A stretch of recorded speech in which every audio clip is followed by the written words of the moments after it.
Hello बच्चों, राम राम। कैसे हो सभी? आशा करता हूँ कि आप सभी एकदम अच्छे होंगे। और पिछला जो हमारा ह्यूमन रिप्रोडक्शन वाला चैप्टर जो ख़त्म हो गया है उसकी आपने एक बार एनसीईआरटी से रीडिंग कर ली होगी और जो नोट्स मैंने बनाए थे वो नोट्स आपने कंप्लीट कर लिए होंगे।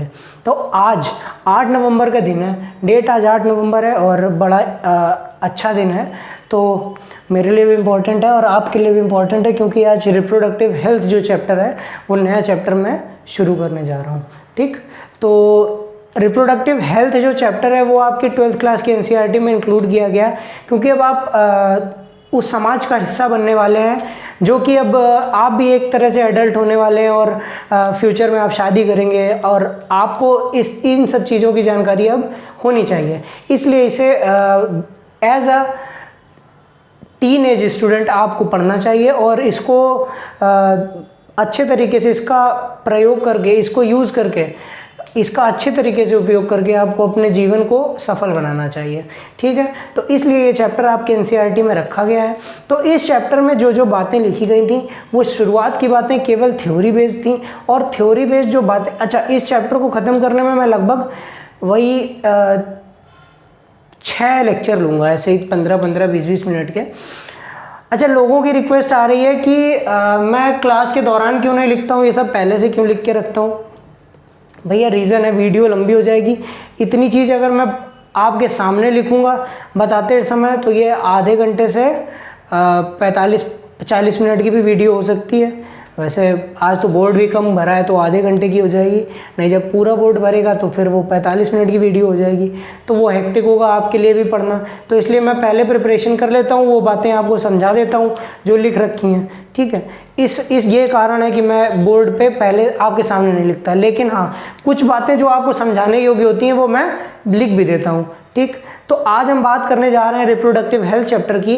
तो इस चैप्टर में जो बच्चे अभी 12th में हैं उन्हें भी पढ़ना चाहिए, जो 12th पास आउट कर चुके हैं, नीट के लिए प्रिपेयर कर रहे हैं, उन्हें तो पढ़ना ही चाहिए। इससे पक्का ही है, मुझे याद है 2020 में मेरा एक क्वेश्चन इससे गलत हुआ था नीट 2020 में, और मुझे नहीं आ रहा था वो सवाल। काफ़ी गलत बात थी, हमारे लिए शर्म की बात थी। और आपको उस तरह से मैं ये चैप्टर पढ़ाऊंगा कि आप इससे कोई भी क्वेश्चन गलत नहीं करेंगे, और दूसरी बात, इसका प्रयोग भी आप अपने जीवन में करेंगे। तो भैया ये चैप्टर जो है वो सभी को पढ़ना चाहिए, जो स्टूडेंट हैं, जो स्टूडेंट नहीं हैं उनको भी पढ़ना चाहिए। तो चलिए आज के इस चैप्टर को शुरू करते हैं। तो रिप्रोडक्टिव हेल्थ, जब आप शब्द सुनते हैं रिप्रोडक्टिव हेल्थ, इस रिप्रोडक्टिव हेल्थ का जब आप मतलब समझने की कोशिश करेंगे, किसी से भी पूछेंगे कि कोई व्यक्ति यौन तौर पर कैसे सेहतमंद हो सकता है, तो वो बताएगा कि उसके रिप्रोडक्टिव ऑर्गन्स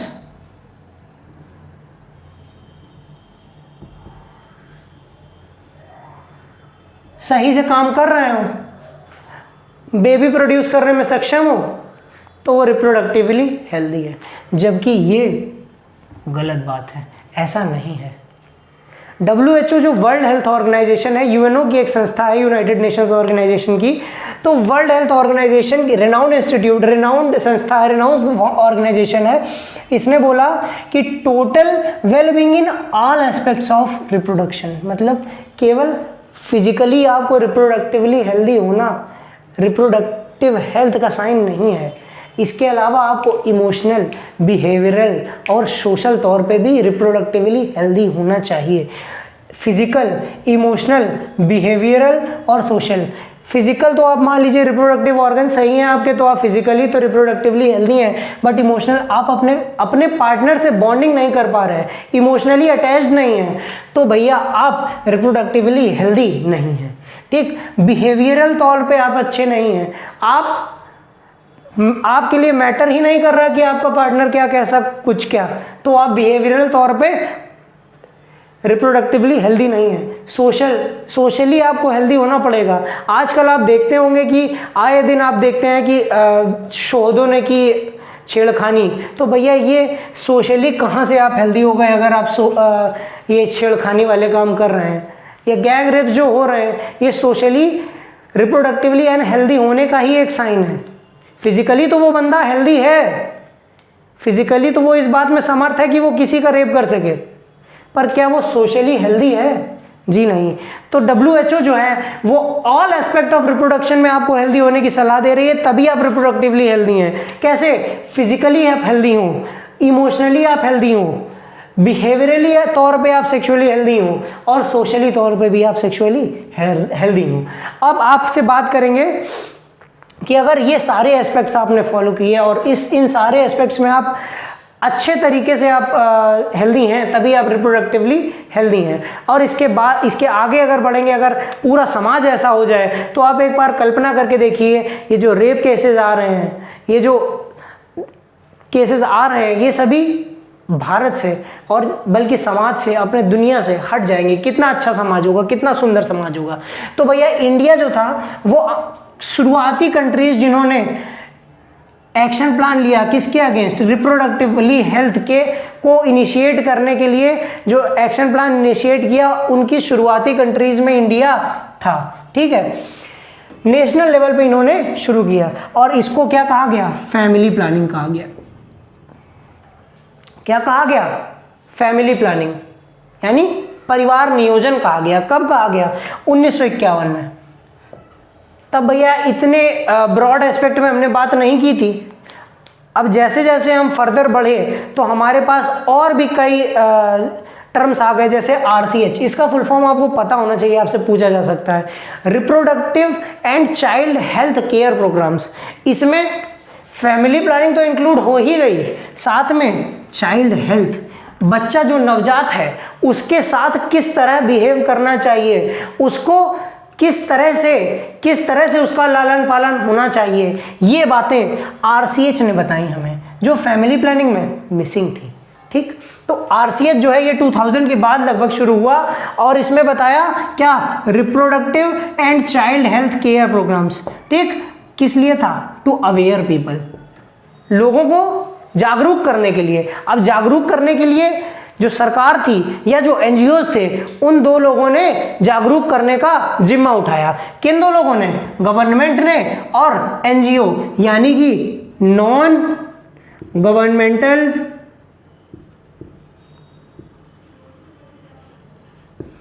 ऑर्गेनाइजेशंस।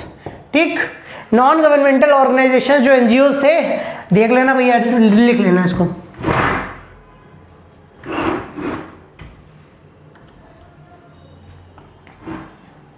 इनने जिम्मा उठाया किसका? अवेयर करने का पीपल को। कैसे? ऑडियो विजुअल्स के थ्रू।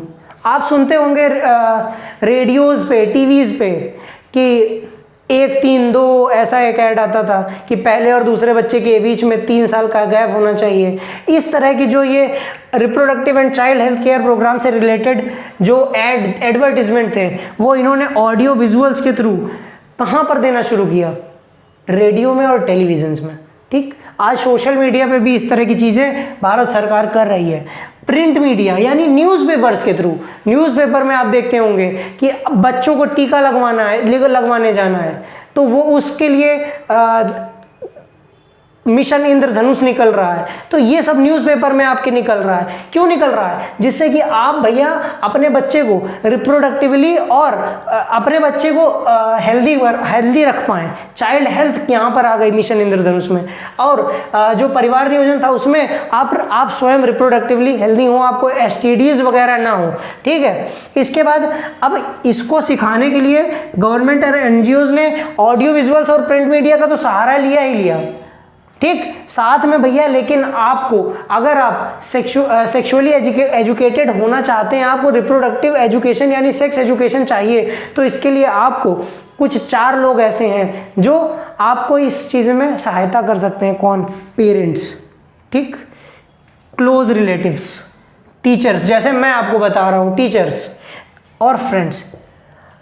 ठीक, अब कुछ लोगों के पेरेंट्स क्या होते हैं, थोड़ा इन सब बातों को बताने में शर्माते हैं। तो भैया आपको, अब आपका कोई मित्र है, उसके पेरेंट्स आप उससे इस तरह की बातें किए, उसको सेक्स एजुकेशन के बारे में बताए, तो भैया उस फ्रेंड से आप पॉजिटिव तौर पे आप ये एजुकेशन, ये बातें सीख सकते हैं। ऐसा कोई गलत नहीं है।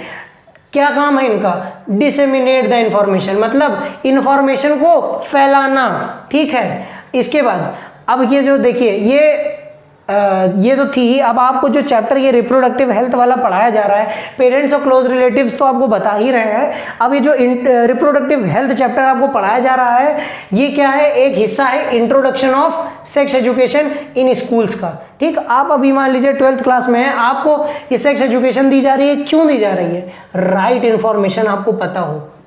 आप यूथ हैं, आप यंग हैं, आप अभी फूल से, कोपल से फूटते हुए एक फूल है, आपको सही ज्ञान का पता होना आवश्यक है। और जो और ये किस लिए किया गया? प्रमोट करने के लिए, राइट इन्फॉर्मेशन को प्रमोट करने के लिए, आपको सही बातें पता चले, और डिस्करेज करने के लिए। सेक्स एजुकेशन ही डिस्करेज कर रही है किनको? भैया जो छोटे बच्चे होते हैं ना, वो अपने मन में मनगढ़ंत बातें ऐसी बना लेते हैं, ऐसी मिथ्स एंड मिसकंसेप्शंस बना लेते हैं कि ऐसा किया तो ये हो जाएगा, ऐसा किया तो ये हो जाएगा, ये हुआ तो ऐसा हो जाएगा। तो भैया उन मिथ्स और मिसकंसेप्शन से बचने के लिए आपको सेक्स एजुकेशन जो है वो इंपॉर्टेंट है, इसलिए मैं चैप्टर आपको पढ़ा रहा हूं। ठीक है, अब देखिए इसमें हम आपके किन किन बारे में डिस्कस करेंगे, किन किन चीज़ों के बारे में आपको बताएंगे?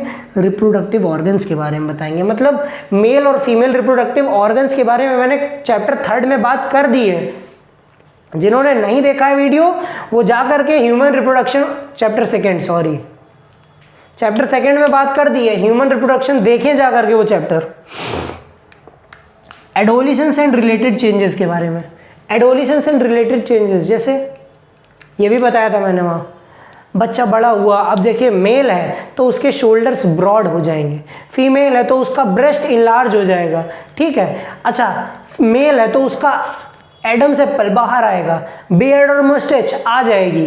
ठीक, फीमेल में ये सब नहीं होगा, फीमेल में पिच जो है एडम्स एप्पल नहीं बाहर आएगा, यानी ये क्या बोलते हैं इसकी एट्रॉफी नहीं होगी। ये जो वॉइस बॉक्स लैरिंग्स है, इसकी एट्रॉफी नहीं होगी। फीमेल्स की जो वॉइस है उसकी पिच हाई होगी, मेल जो है उनकी पिच लो होगी। ठीक, ये सब बातें जो हैं ये एडोलिसेंस एंड रिलेटेड चेंजेस में आ रही हैं। ये बातें बच्चों को बताना किसका उद्देश्य है? सेक्स एजुकेशन का उद्देश्य है। Safe and hygienic sexual practices, अभी फ्यूचर में आप एडल्ट होंगे, आपको सेक्सुअल प्रैक्टिसेस करनी है। ठीक है, आप इंटरकोर्स करेंगे तो भैया आपको सेफ और हाइजीनिक तौर पे कैसे सेक्सुअल प्रैक्टिस की जाए इसके बारे में पता होना चाहिए, जिससे कि आपको एसटीडीज ना हो। एसटीडीज का फुल फॉर्म है सेक्सुअली ट्रांसमिटेड डिजीज। क्या है? Sexually transmitted disease. कोई पूछे एसटीआई का फुल फॉर्म क्या है, तो सेक्सुअली ट्रांसमिटेड इन्फेक्शंस। ठीक है, ध्यान देना, इसी को वीडी वेनरल डिजीज भी बोलते हैं। ठीक है, और इसका सेक्स एजुकेशन का और उद्देश्य क्या है? सेक्स एजुकेशन ऐसा नहीं कि केवल आपको ही दी जा रही है, ये प्रौढ़ शिक्षा के अंतर्गत भी सेक्स एजुकेशन दी जा रही है, क्योंकि बूढ़े बूढ़े लोग ऐसे हैं जिन्हें ये रिप्रोडक्टिव हेल्थ के बारे में नहीं पता है। ठीक, एजुकेट करना किनको? लोगों को, स्पेशली किनको? ज़्यादातर किन्हें? फर्टाइल कपल्स को। फर्टाइल कपल्स का मतलब क्या है? शादी हो गई है और वो बच्चा पैदा कर सकते हैं, उन कपल्स को इस बारे में बताना। क्या कि भैया किन बारों में बताना, वो अभी नीचे बात करेंगे। और वो उनको जो मैरिजेबल एज ग्रुप्स के हैं, मैरिजेबल एज ग्रुप्स का मतलब समझते हैं आप लोग? भैया जैसे भारत है तो भारत में विवाह की उम्र क्या है? लड़कों में 21 वर्ष, महिलाओं में 18 वर्ष, जो कि अब बढ़ा के 21 कर दी गई है। ठीक है, तो भैया ये जो है इनको किस बारे में शिक्षा देना? इस बारे में बर्थ कंट्रोल ऑप्शंस जो मार्केट में अवेलेबल हैं। ठीक, अभी बात करेंगे आगे। ठीक है, कॉन्ट्रासेप्टिव पिल्स, कॉन्डोम्स, और इसके अलावा जो कॉपर टी, कॉपर 7 और इंट्रायूटेराइन डिवाइसेस जो भी हैं, और मल्टीलोड 375, हाँ ये सब, लिपस लूप, ये सब के बारे में बताना। किन्हें? भैया जो फर्टाइल कपल्स हैं और जो मैरिजेबल एज के हैं। ऐसा नहीं कि आपको नहीं बताया जाएगा, क्योंकि आप भी फ्यूचर में कभी ना कभी यहाँ पहुँचेंगे, बट इन लोगों को ज़्यादा ज़रूरत है। क्यों? क्योंकि ये पॉपुलेशन को एक्सप्लोड ना कर दें, कहीं ऐसा ना हो कि पॉपुलेशन ज़्यादा हो जाए और देश कंगाली की तरफ बढ़ जाए। जितना ज़्यादा लोग होंगे, सरकार को उतने ज़्यादा लोगों को के रहने के लिए व्यवस्था करनी पड़ेगी। जिम्मेदारी तो सरकार की ही है ना। तो देखिए केयर ऑफ प्रेग्नेंट मदर, मम्मा अगर प्रेग्नेंट हुई तो उनकी किस तरह केयर करनी है, मतलब प्रेग्नेंट मदर की किस तरह केयर करनी चाहिए।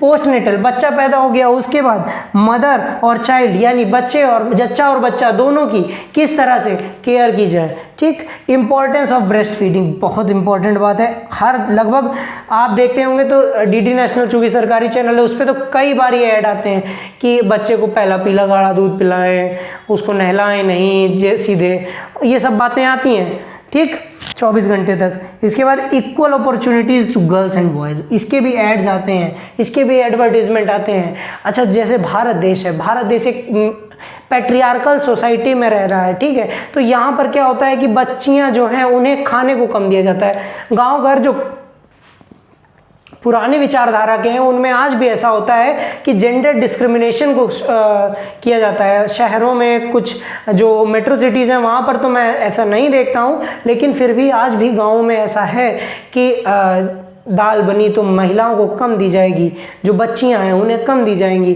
तो उनकी ग्रोथ भैया कैसे होगी, आप खुद सोचिए। जिसे प्रोटीन प्रॉपर मात्रा में नहीं मिला तो उनकी ग्रोथ होगी क्या? वो एक प्रॉपर हेल्दी सोसाइटी का निर्माण कर पाएंगी? नहीं कर पाएंगी। इसलिए भैया इक्वल अपॉर्चुनिटीज़ मिलनी चाहिए किन्हें? गर्ल्स एंड बॉयज़ को, ठीक। इसके बाद भैया हम बात करेंगे इसको, इन सब चीज़ों को ये किए तो हमें एक रिप्रोडक्टिवली हेल्दी सोसाइटी मिल जाएगी।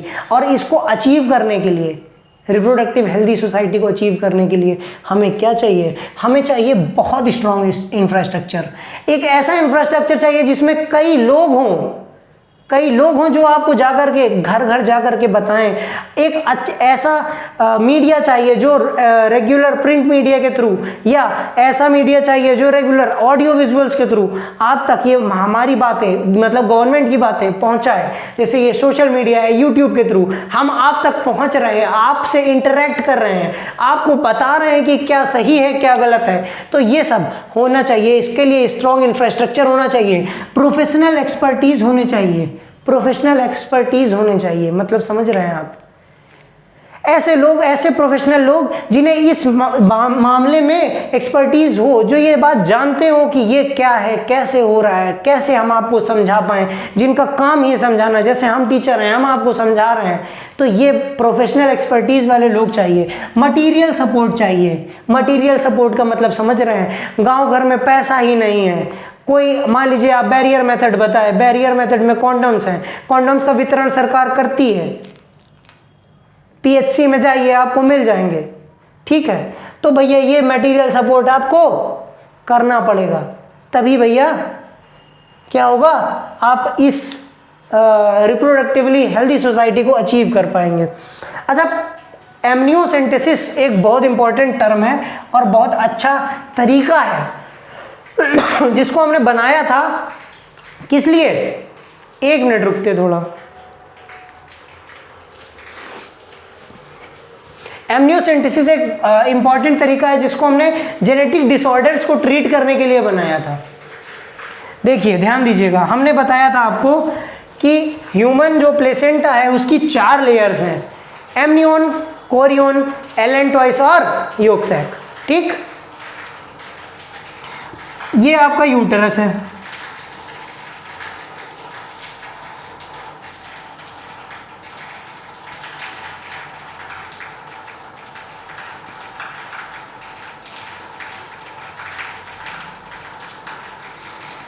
ये मान लीजिए आपका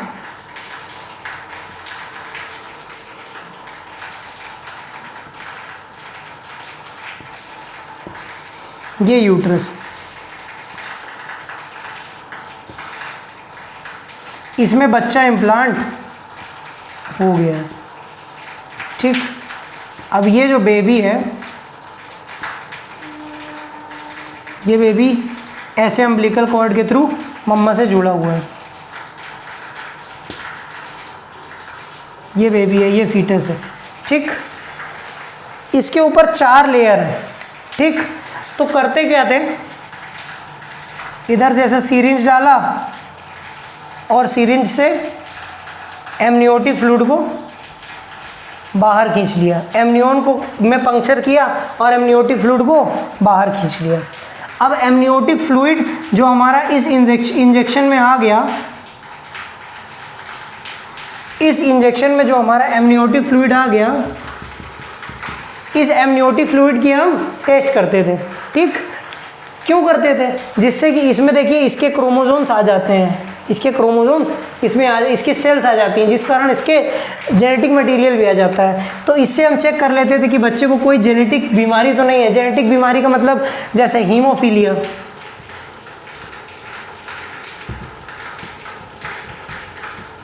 down syndrome,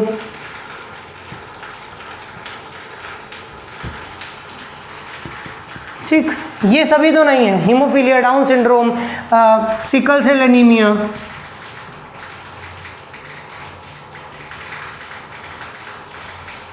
sickle cell anaemia, colour blindness, ये सब मस्कुलर डिस्ट्रॉफी, ये सभी जो हैं ये कैसी हैं? ये सभी जेनेटिक डिसऑर्डर्स हैं और ये हमें इससे पता चल जा रहा था। लेकिन भैया चूंकि मानव जो है इसके पास बुद्धि है और बहुत ही गलत तरीके से ये प्रयोग करता है और गलत तरीके की चीज़ें, अच्छाइयों को बुराइयों में तब्दील करने की इसकी आदत है, तो इस एमनियोटिक फ्लूइड का यूज़ हम लोग करने लगे किसमें? सेक्स डिटर्मिनेशन में। एमनियोटिक फ्लूइड में इस फीटस बेबी की, इस फीटस की सेल्स आ गई, उसके जीन्स आ गए, तो भैया इसमें हम एमनियोटिक फ्लूइड में चेक करते थे कि बार बॉडी प्रेजेंट है कि नहीं। बार बॉडी क्या होती है बता दें आपको। देखिए आप ध्यान दीजिएगा, सेक्स क्रोमोसोम फीमेल का ये होता है, हाँ, बाकी 22 जोड़ी एक जैसा, 23 जोड़ी फीमेल में ऐसा होता है, मेल में एक्स और वाई। ठीक, तो बार बॉडी होता क्या है? नंबर ऑफ एक्स क्रोमोसोम -1, उतनी बार बॉडी प्रेजेंट होती हैं किसमें? एमनियोटिक फ्लूइड में। देखो इसमें एक्स क्रोमोसोम कितने हैं? 2 हैं भैया, देखो सामने एक एक्स ये एक एक्स ये, ठीक, 2 तो दिख रहे हैं। अब 2 में से 1 घटाओगे तो 1 आएगा। ठीक, तो इसमें बार बॉडी प्रेजेंट। ठीक, इसके अलावा एक और कंडीशन होती है XXY की, इसको बोलते हैं क्लाइनफिल्टर सिंड्रोम। इसका जब आप इस कंडीशन क्लाइनफिल्टर सिंड्रोम बोलते हैं, ठीक है, इसका जब आप वो निकालेंगे क्या कहते हैं, बार बॉडी कितनी है, तो इसमें भी बार बॉडी 1 आएगी, क्योंकि 2x है ना, 2 - 1 = 1, एक बार बॉडी आ जाएगी। तो जब एमनियोटिक फ्लूइड को चेक करते थे और बार बॉडी प्रेजेंट हो गई, बार बॉडी आ गई, तो भैया इस फीटस को क्या करते थे? गर्भपात करवा देते थे, टर्मिनेट करवा देते थे प्रेगनेंसी को। ठीक, जिससे क्या होता था? फीमेल फीटिसाइड, कन्या भ्रूण हत्या, नाम सुना होगा आपने। ठीक, वही मेल जो है इसमें एक्स क्रोमोसोम कितने हैं? 1 है, तो 1 - 1 करोगे तो 0, इसमें बार बॉडी प्रेजेंट नहीं होगी। तो अगर बार बॉडी आ गई तो ये लोग क्या करते थे? इसको फीटस को निकाल देते थे। अगर बार बॉडी नहीं आई तो मतलब मेल है, मेल है। ठीक, ठीक है, तो भैया इसको क्या किया? इस पर बैन लगा दिया सरकार ने। सरकार ने क्या किया? इस पर लगा दिया बैन। जब जेनेटिक्स पढ़ेंगे ना तब इसके बारे में बात करेंगे और डिटेल से आपको बताएंगे। एक टर्नर सिंड्रोम भी होता है XO, इसमें भी बार बॉडी निकलती नहीं है, इसमें भी एक भी बार बॉडी नहीं है, टर्नर सिंड्रोम। ठीक, और ऐसा घपला हो सकता है लोगों के साथ जो एमनियोसेंटेसिस कर रहे हो कि इसमें एक भी बार बॉडी नहीं निकले, उनको लगे लड़का है, लेकिन ये भैया किन्नर हो। ठीक, अनफर्टाइल, इनफर्टाइल। ठीक है, अब आपको एक बात इंपॉर्टेंट बता दें, आजकल के दौर में हमने बहुत साइंस से अचीव कर ली चीज़ें, जैसे सहेली नाम की एक ओरल कंट्रासेप्टिव पिल बनाई, जो कि CDRI Lucknow, central drug research institute, ध्यान देना, सेंट्रल ड्रग रिसर्च इंस्टीट्यूट,